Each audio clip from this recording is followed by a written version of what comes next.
जैसे हमने इसमें बताया रामायण और महाभारत बनी है। जो कोणार्क का मंदिर था उसमें 7 घोड़े और व्हील्स क्यों बनाए थे? क्योंकि हर मंदिर को रथ माना जाता है, तो किसी मंदिर में रथ को बहुत अच्छे से विजुअली रिप्रेजेंट करते हैं। रथ क्यों है? मंदिर आपको ट्रांसपोर्ट करता है संसार से स्पिरिचुअल लोक, ऐसा माना जाता है कि आप दर्शन कर रहे हैं, स्पिरिचुअली अपने आप को एलिवेट कर रहे हैं, तो आप यहाँ से दूसरे लोक में जा रहे हैं। तो मतलब इमेजिनेशन ऐसी है कि आप रथ में बैठ के धरती से आप किसी ऊंचे लोक में पहुंच रहे हैं। तो कोणार्क में वैसा स्कल्प्ट किया, पर ऐसा एक ही टेम्पल नहीं है। एक बहुत सुंदर जिसमें सारे व्हील्स अभी भी आपको देखने को मिलते हैं, तमिलनाडु का दरसुराम में है, ग्रेट चोल टेम्पल है। वो कोणार्क से 300 साल पुराना है और वहां पर भी घोड़े हैं, वहां पर भी पूरे व्हील्स हैं। आइडिया तो सेम हो ना फिर, मतलब? हाँ, आइडिया सेम है। तो ऐसे और भी मंदिर बने होंगे छोटे छोटे, लेकिन ये व्हील्स का जो है वो आइडिया है। तो घोड़े तो वो क्योंकि सूर्य का अगर मंदिर है तो सूर्य के मंदिर में तो और भी इट मेक सेंस कि वो घोड़े हैं और वो रथ में जा रहे हैं, क्योंकि उनके इमेजिनेशन ही ऐसे उनको विजुअलाइज किया गया है कि वो रथ में जो है वो चल रहे हैं। और जो चक्र है उसमें वो उस इतना पुराना मंदिर है कि वो जो चक्र है उस टाइम पर टाइम दिखाता था, ऐसा मंदिर था ये? टाइम का जैसे जंतर मंतर है। अब जंतर मंतर में वो आप ऐसे बनाएंगे कि शैडोज और लाइट का जो प्ले होगा तो आपको टाइम पता चल जाएगा। तो ऐसे कई मंदिरों में इस तरह का। ये सन कोणार्क में जो व्हील्स हैं, कई ये भी बोलते हैं ना उसमें कि वो जो 24 उनकी परछाई, हाँ, तो स्पोक्स, जो व्हील के स्पोक्स हैं वो दर्शाते ही हैं। और कई बार उनकी परछाई को अगर आप ट्रेस करें तो उससे आप टाइम अच्छे से ट्रेस कर सकते हैं। जिस समय घड़ियां नहीं थी उस समय तो ये बहुत पोटेंट मेथड होते थे, जैसे जंतर मंतर जो बनाया गया है। तो जंतर मंतर और जयपुर में जो है और दिल्ली में जो है, तो ये टाइम के ऐसे बहुत सारे इंस्ट्रूमेंट्स बनाए गए थे। मंदिरों में भी होता था। 24 आवर क्लॉक होगी जो ये उस टाइम पर ये टाइम मेजर करते होंगे। घंटे तो इतने ही होंगे, लेकिन हमारा ये जो वीक और इस तरह का ये कोई अवधारणा नहीं थी, लेकिन घंटे तो इतने ही होंगे। तो कैसे रहते होंगे लोग तब? What do you think? Nature की रिदम के साथ, जो हमें अभी भी रहना चाहिए कि सुबह हुई और सुबह उठ जाना और शाम संध्या तक हमें सब कुछ समाप्त कर लेना। राइट। अब जब आप ऐसी कम्युनिटी का अगर हम सोचें जो साधना भी कर रही है, जो यानी उस वक्त जो लेबर है वो साधना करके बना रही है, इस टाइप की सोसाइटी कैसी होगी? उनका डेली जो काम होगा और माइंडसेट कैसा होगा सोसाइटी का? सोसाइटी में आप स्कल्पटर्स पूछ रहे हैं या बाकी की सोसाइटी पे पूछ रहे हैं? इन जनरल, अगर मैं तो ये सोच रहा हूँ जो मंदिर बना रहे हैं वो लोग इतनी साधना कर रहे हैं, तो वो कितनी रिच सोसाइटी होगी। जो मंदिर बना रहा है वो ऐसा, तो बाकी तो कितने ज्यादा इन्वॉल्व होंगे। हाँ, तो हर कोई किसी न किसी रूप से इन्वॉल्व है। कोई इसमें प्रसाद दे रहा है। अब देखिए कि 400 लोग काम कर रहे हैं, तो उनके लिए भोजन, तो एक पूरी टीम लगती होगी जो कि उनको भोजन प्रदान करती होगी। तो जिस गांव में वो काम कर रहे हैं, जिस नगर में वो काम कर रहे हैं, वहाँ के गांव के लोग वो भोजन प्रोवाइड करते हैं।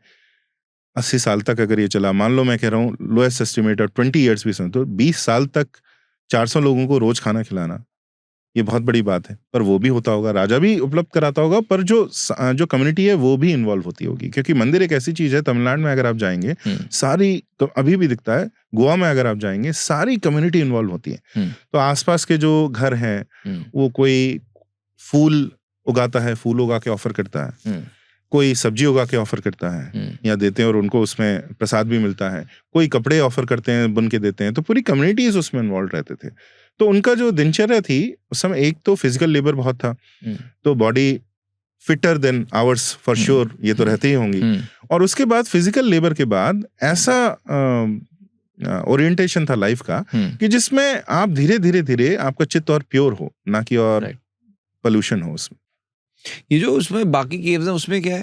जैसे एक में कैलाश मंदिर है वाला, बाकी में केव मतलब टेम्पल्स ही हैं, और एक में छोटा कैलाश भी है उसके पास में, तो वो जैनी मंदिर है। तो वो ये जो ऋषभदेव है और उनको डेडिकेटेड है। बाकी फिर केव में ऐसे केव, एक बड़ी केव खोदी, उसके अंदर छोटे छोटे कैविटीज की हैं और हर कैविटी में एक देवता है। तो वो तो इतना सुंदर है, इतना मतलब रोंगटे खड़े कर देने वाला सुंदर है। मतलब टेरिबल ब्यूटी मैं कहूँगा, at the same time terrible beauty. क्यों? क्योंकि आप बिल्कुल अंधेरा है, तो आप पहले तो आपकी आइज एडजस्ट नहीं करती हैं, आप घुसते हो। और मैं बारिश में गया हूँ 2 बार, तो केकड़े खूब दिखता हूँ, आप और केकड़े वो कई उसमें। तो और आप अंदर जाते जाते हैं तो बहुत गहरी हैं केव्स, तो जैसे जैसे अंदर जाते जाएंगे रोशनी और प्रकाश और कम होगा, तो वो जो कैविटी में तो वो बिल्कुल ही नहीं, क्योंकि अब ये केव है, यहाँ से आपने खोदा, ये केव हो गई, केव में ऐसी ऐसी कैविटी करके कम से कम 25-30 देवता हैं हर कैविटी के अंदर, और उसमें जो पीछे हैं वो तो बिल्कुल अंधेरे में है।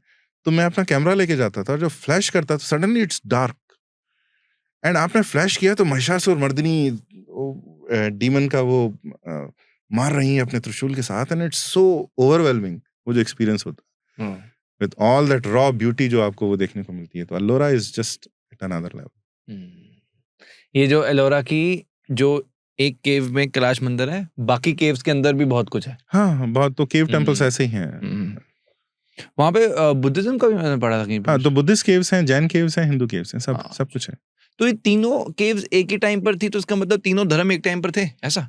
हाँ, मतलब देखो जैन और हिंदू में तो कभी कोई ऐसा मतलब ऐसे पूरे ऑल ओवर इंडिया कितने ही ऐसे प्लेसेस हैं जहाँ एक ही राजा जैन मंदिर भी बनवा रहा है और वो वैष्णव शैव मंदिर भी बनवा रहा है, तो उनमें तो कोई लड़ाई ऐसी थी ही नहीं। तो ऑलमोस्ट कर्नाटका में, राजस्थान में, मध्य प्रदेश में, महाराष्ट्र में आपको हर जगह मिलेंगे एंशिएंट टेम्पल्स मिलेंगे जहाँ एक मंदिर जैन है, एक मंदिर वैष्णव शैव है, तो उसमें तो कोई, वो तो रहते थे साथ में, कोएग्जिस्ट करते थे। बुद्धिस्ट टेम्पल बुद्धिज्म एक समय के बाद it stopped being a living religion in India, तो उसके बाद फिर वो बनना बंद हो गया, इसलिए स्ट्रक्चरल एज तक कभी बुद्धिस्ट टेम्पल आए नहीं। इसका मतलब वो केव टेम्पल्स ही हैं बुद्धिस्ट, उसके बाद बहुत कम एग्जाम्पल्स मिलते हैं। एक बोध गया में जो टेम्पल है वो मिलता है, बाकी और एक आदि कुछ हैं। तो जो ये जोड़ के बनाते हैं पत्थर, जो अब कॉमन टेक्निक है, उस एरा तक तो बुद्धिस्ट आ ही नहीं पाए थे इंडिया के अंदर। एलोरा केव्स 1000 साल पुरानी मानते हैं? 1000 से ज्यादा, 1100-1200 साल। तो अगर 1100-1200 साल पहले जैन मंदिर बना है, बौद्ध मंदिर बना है, तो इसका मतलब बुद्धिज्म और जैनिज्म तो था ही। हाँ, जैनिज्म तो अभी भी है बहुत पावरफुली, बुद्धिज्म भी उस समय तक होगा ही, तभी बनाया। ओके, हमें ओल्डेस्ट एग्जांपल क्या मिलता है हिंदुइज्म का और जैनिज्म और बाकी रिलीजन का? तो इसमें आपको मंदिरों में, हाँ, इसमें आपको देन डिफाइन करना पड़ेगा मंदिर आप किसको मान रहे हैं, क्योंकि मैंने आर नागास्वामी से पूछा था, मैंने एक पूरा आर्टिकल लिखा है ओल्ड इज हिंदू टेम्पल, तो वो कहते हैं कि देन आप मंदिर मानते किसे हो। तो मैंने कहा कि अच्छा, ये मैंने जो अभी आपको बताया कि गर्भगृह, अंतराल, मंडप, बोले मंडप हटा दो, will it still be A temple? मैंने कहा हाँ, डीटी तो है, पूजा तो हो रही है। बोले अब अंतराल हटा दो, will it still be A temple? मैंने कहा हाँ। बोले अब जो है ये वॉल प्लेन कर दो, स्कल्पचर वगैरह बाहर के हटा दो, अभी देवता अंदर है, मंदिर है? मैंने कहा हाँ। अब रूफ फ्लैट कर दो, मंदिर है? मैंने कहा हाँ। अब खाली मूर्ति बची है पर पूजा हो रही है, मंदिर है? हाँ। तो मैंने कहा फिर तो then he regressed me to a point where मैं ऐसा बोलता हूँ कि हमारे यहाँ मंदिर के बीच में देवता की स्थापना नहीं होती, देवता के चारों ओर मंदिर को बनाया जाता है। ब्यूटीफुल। और नगर के बीच में मंदिर नहीं बांधते, मंदिर के चारों ओर नगर पैदा होता है। तो devata at the centre, mandir around him, and the city around the temple. This is the structure that we do. इसलिए राम मंदिर पे इतना शोर जो लोग मचा रहे थे, ये बना नहीं है और प्राण प्रतिष्ठा हो रही है, सब फालतू की बात है। मैंने उस समय थ्रेड भी लिखा भी था कि ये कई बार हुआ है। जैसा ये जो कैलाश मंदिर ही है, ये उल्टा का मतलब ऊपर से स्कल्प्ट हुआ है। तो क्योंकि वैसे भी मंदिर को आप ऊपर से ही स्कल्प्ट करो, ये रॉक कट अगर आप पहाड़ी में जा रहे हैं तो आप ऊपर से ही नहीं, तो कलश पहले आया है, कलश के बाद फिर ऊपर का तल, फिर नीचे का तल, तो ऐसे ऊपर से स्कल्प्ट करते हुए नीचे आए। तो ये होता ही रहता है। ओल्डेस्ट का क्या जवाब मिला? हाँ, ओल्डेस्ट में, सॉरी मैं वो बता रहा था, तो ओल्डेस्ट में आप क्या मानेंगे? अगर पूरा एक्सटेंड टेम्पल आप मानते हैं कि एक पूरा अभी आपको स्ट्रक्चर आपको दिखता है, तो देवगढ़ करके ललितपुर डिस्ट्रिक्ट है उत्तर प्रदेश में, मध्य प्रदेश उत्तर प्रदेश के बॉर्डर पे बेतवा है, बिल्कुल जंगल में, आज भी खतरनाक जंगल है, वहां एक देवगढ़ करके मंदिर मिलता है, गुप्त एरा का। तो गुप्त टेम्पल्स कहते हैं कि ओल्डेस्ट टेम्पल्स मिलते हैं। तो गुप्त टेम्पल अगर आप वो उसकी एज करेंगे तो 1600 to 1650, 1700, ऐसा एग्जैक्ट डेट आप नहीं बता सकते क्योंकि इंस्क्रिप्शन नहीं है उसका, बट 1600, 1700 अब स्टाइलिस्टिक उससे आप मान सकते हैं कि ये एक्सटेंड टेम्पल्स मिलते हैं।